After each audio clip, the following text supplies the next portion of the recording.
Good morning, students. Welcome back to my YouTube channel, The Beauty of Physics. Myself Manoj Taneja. आज इस video में क्या करने वाले बच्चों, 9th चैप्टर 12th क्लास के लास्ट 37 और 38 क्वेश्चन करने जा रहे हैं. चलिए वीडियो स्टार्ट करते हैं. मुझे 37th क्वेश्चन करने से पहले मैं आपको कंसेप्ट बताऊं, उसमें क्या यूज होने वाला है. कंसेप्ट 37th क्वेश्चन में मुझे suppose this is the source of light and this is the plane mirror. And we know light moves in straight line. This is an incident ray and this is a reflected ray because this is a mirror placed in the path of light. But for normal incidence, angle I is 0, angle R will be 0, hence it will retrace its path. But अगर बच्चों मैं इस mirror को थोड़ा सा tilt कर दूं, if I tilt the mirror at an angle theta, what will happen? बच्चों इस मिरर को मैं इसके इनिशियल डायरेक्शन के साथ थीटा एंगल टिल्ट कर दूं तो क्या होगा. This is my source, this is my incident ray.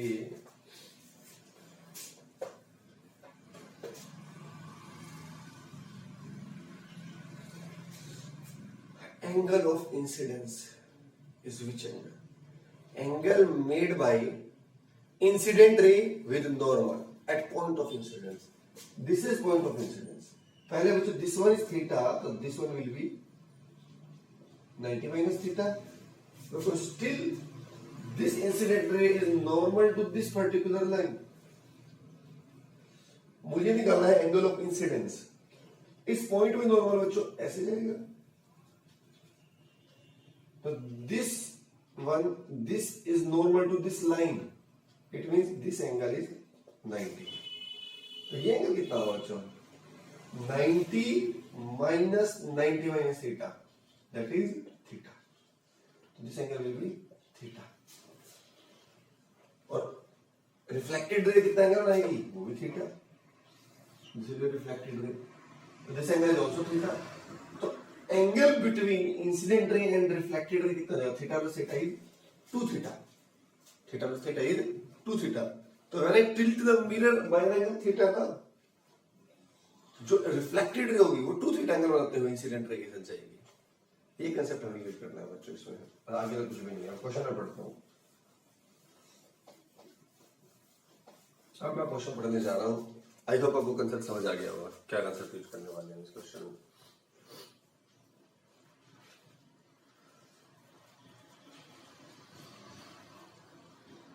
Light incident normally on a plane mirror attached to a galvanometer coil retraces backward as shown in figure 9.36. पहला concept था जैसे एक mirror attach है गैल्वेनोमीटर के साथ, आपने light डाल दी, वो नॉर्मली रिट्रेस कर रही है. A current in the coil produces a deflection of 3.5 degree to the mirror. What is the displacement of the reflected spot of light on the screen placed 1.5 meter away? Placed 1.5 meter अभी वही कह रहे हैं बच्चों concept. This one is source, this is a mirror attached with the galvanometer. Normal light डालोगे तो वापस आएगी सीधी, बट इस गैल्वेनोमीटर में करंट गई और ये मिरर टिल्ट हो गया कितना? 3.5 डिग्री. 3.5 डिग्री. इसका मतलब जो आपको मैंने इन जनरल थीटा एंगल लिया था वो यहाँ पर कितना है? 3.5 डिग्री. ये है आपका बच्चों मिरर इतना टिल्ट हो गया. Theta is by 3.5 degree. तो क्या कह रहे हैं बच्चों, इसको थोड़ा सा नीचे बढ़ाते हैं, रीड्रॉ करते हैं.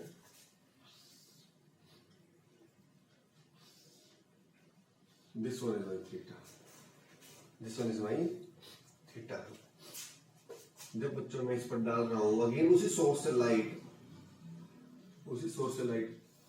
अभी हमने सीखा था this angle is theta, this is reflected ray, this angle will be 2 theta. पर सोर्स और स्क्रीन के बीच में 1.5 मीटर का डिस्टेंस है, तो ये डिस्टेंस निकालिए. Because this will be the displacement of the रे.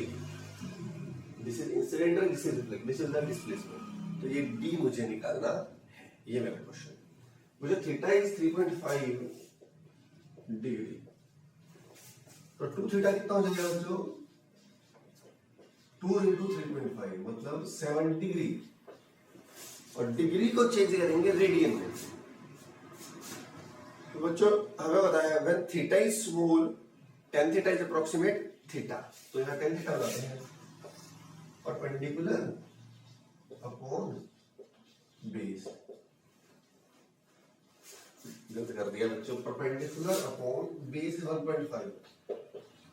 This is tan two theta but theta is very small, तो tan two theta is approximate theta, ये अप्रोक्सीमेशन होता है बच्चों। tan theta is approximate theta, tan theta is very small. 2 theta is also small, so tan 2 theta is approximate 2 theta. तो 1.5 2 theta कितना है 7 degree, radian में convert कीजिए pi by 180 से मल्टीप्लाई करके 10 3/2 7 5 से कट कीजिए, so 3/2 22/7 1/80, 7 से 7 cut 360 0.18 meter. This will be the displacement of the reflected spot on the screen. तो ये आंसर आया बच्चों, आंसर एक बार चेक कर लेते हैं 9.37 यस 0.18 meter. चलते हैं नेक्स्ट और last question of this chapter. This is very very important question, very very important question.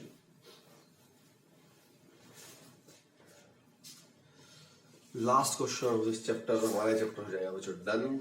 बस एक वेव ऑप्टिक्स के क्वेश्चन रहेंगे. इसके बाद हमारे figure 9.37 shows an equiconvex lens of refractive index 1.5 in contact with a liquid layer on the top of a plane mirror. क्या कह रहे हैं बच्चों? इक्विकॉन्वेक्स लेंस है हमारे पास. इक्विकॉन्वेक्स कौन सा होता है जिसका radius of curvature both are same. यहां बच्चों प्लेन मिरर है.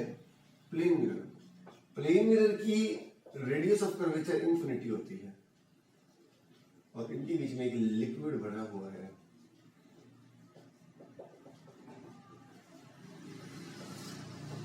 इसका रिफ्रैक्टिव इंडेक्स 1.5 है. Liquid is also transparent material, तो लिक्विड लेंस भी बन सकता है. जो यहां कंसेप्ट यूज होगा, a small needle with its tip on the principal axis is moved along the axis until its inverted image is found at the position of the needle. मतलब ये principal axis है, एक small needle है, उसके pin को हमने उल्टा किया हुआ है. पिन को हमने उसको आगे पीछे किया, इस तरीके से किया कि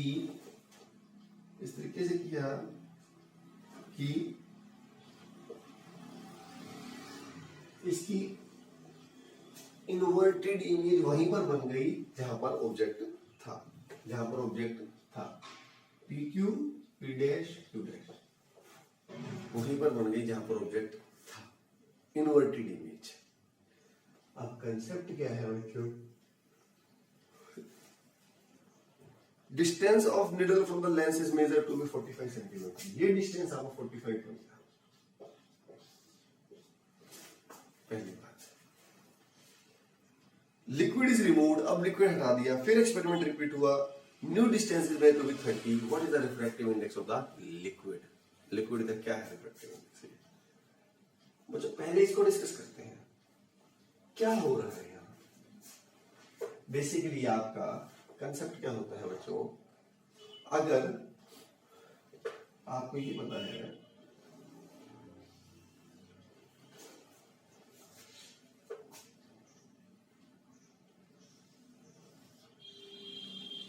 अगर फोकस पर रखा हुआ ऑब्जेक्ट, फोकस पर, और कॉन्वेक्स रेज क्या करते हैं? उसकी रेज को पैरेलल बना देगा, और वो पैरेलल रेज मिरर पर फॉल होंगी. They will fall normally. Normal incidence की वजह से they will retrace there path और उसकी इमेज वहीं बनेगी. उसकी इमेज यही बनेगी. इसका मतलब बच्चों ये पॉइंट इक्विवेलेंट फोकल पॉइंट होना चाहिए. किसका? जब कॉन्वेक्स लेंस और ये एक और नया लेंस बन गया है, ये लिक्विड और इस मिरर ने जो कांटेक्ट में आई एक प्लेनो कनकेव लेंस बना दिया है, प्लेनो कनकेव।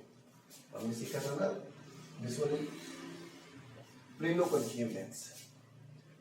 तो ये एक इक्विवेलेंट नया लेंस बन गया है which is a combination of convex and plano concave lens. वहीं पर इमेज तभी मिलेगी जब ये उसका फोकस होगा। इसका मतलब ये इस दोनों लेंस का इक्विवेलेंट फोकल पॉइंट है, और फोकल पॉइंट और इनके बीच का डिस्टेंस क्या कहलाता है? Focal length. तो ये दोनों लेंसेज की इक्विवेलेंट फोकल लेंथ है 45 सेंटीमीटर। इसकी फोकल लेंथ आपको दी है, कितनी है फोकल लेंथ?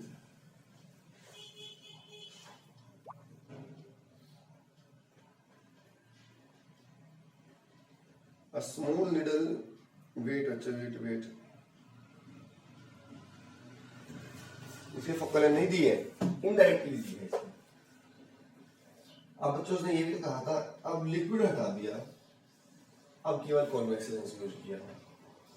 अब फिर वही कंसेप्ट हुआ, नीडल रखी, बट अब की बार नीडल की इमेज 30 सेंटीमीटर दूर बनी।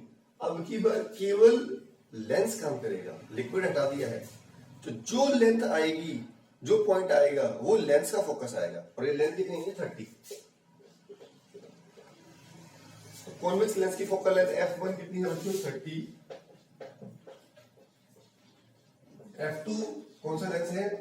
प्लेनो कनकेव, वो मुझे पता नहीं, वो निकालना तो है एक्चुअली बच्चों रिफ्रैक्टिव इंडेक्स, वो निकलेगा using lens makers formula. Equivalent focal length f पता है मुझे 45। 1 by f is equal to 1 by f1 1 by f2। तो 1 by f2 क्या हो गया बच्चों? 1 by capital F minus 1 by f1। 1 by f क्या हो गया? 45 minus 30 90 42 जा 93 जा। f2 कितना हो गया बच्चों? Minus 90 centimetre. प्लेनो कनकेव है, कनकेव भी नेगेटिव होती है, माइनस 90 आ गया। अब करते हैं बच्चों, ये आ गई है प्लेनो कनकेव लेंस की फोकल लेंथ, प्लेनो कनकेव। अब बच्चों एक कंसेप्ट और भी है, ये जो सरफेस है ये वाली, ये इन दोनों के कॉन्वेक्स लेंस में, ये तो ये कॉन्वेक्स लेंस और इस प्लेनो कनकेव में ये कॉमन सरफेस है। तो मैं लेंस मेकर फॉर्मूला लेंस के लगाकर इसकी आर निकाल लेता हूं। 1 by f1 is equal to 1 by f is equal to glass ही लगा रहे थे ng, फॉर्मूला था 1 by r1 minus 1 by r2। Equi convex का है तो दोनों रेडियस इक्वल हो गए 1 by r, और कन्वेंशन से ये minus r। 1 by f1 is how much? 30।